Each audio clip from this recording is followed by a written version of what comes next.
But over to Hannah Storm, who runs INSI, the International News Safety Institute, and where these issues are emerging as new elements that represent threats.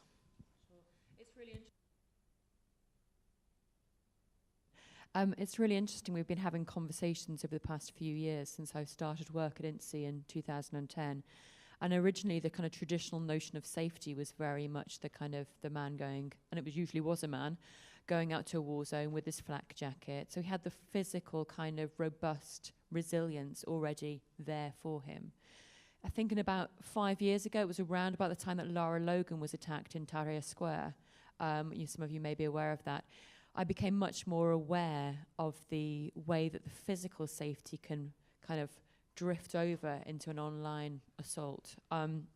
Lara was quite significantly attacked online and verbally because of the blamed, as Alexandra said, for the physical attack that happened on her.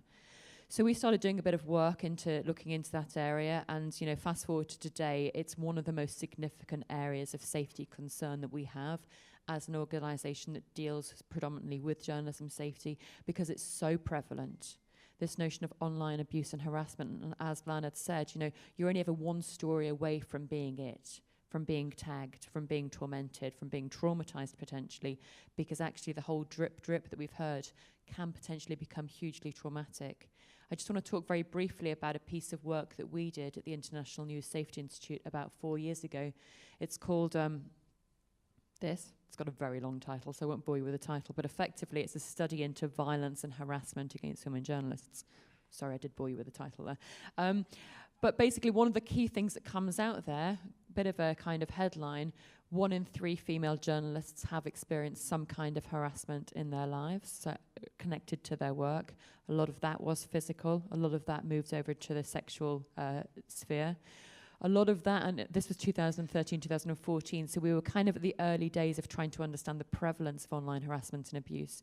But it was quite clear, and I'm going to quote a couple of examples that people gave us. It was quite clear that people were experiencing terrible threats and abuse.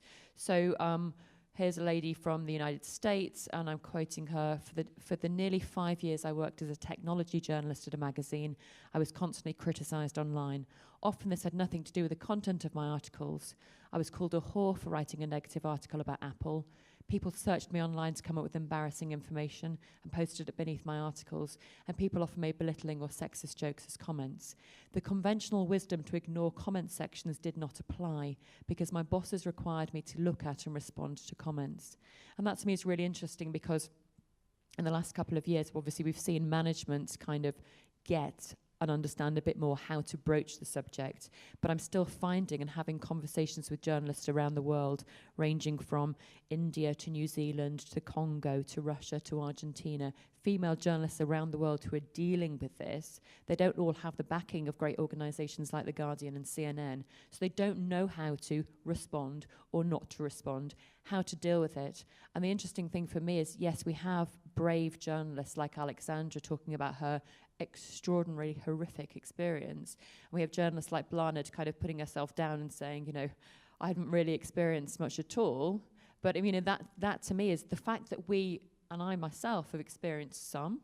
I self-censor quite significantly on Twitter because, quite frankly, I don't want to have to deal with it. I have a young daughter as well. I don't want her to have to deal with it either. But I guess what I'm saying is there is a significant scale of experience of people. And just because you haven't experienced anything that is a death threat, a rape threat, being called a whore or a slag or a slut or terrible, terrible words, have somebody threaten to, put their penis in your mouth to shut you up, which is kind of the type of thing that people have threatened and said, that doesn't mean you haven't experienced online harassment, and that doesn't mean you haven't experienced abuse. And I think the thing, therefore I'll shut up in a moment, but the key thing I think is that a lot of the time journalists are not coming forward. So they're not saying there's a problem. So it becomes this thing that they're having to deal with themselves, and it becomes quite isolating. When you don't know who your attacker is, it's extraordinarily isolating.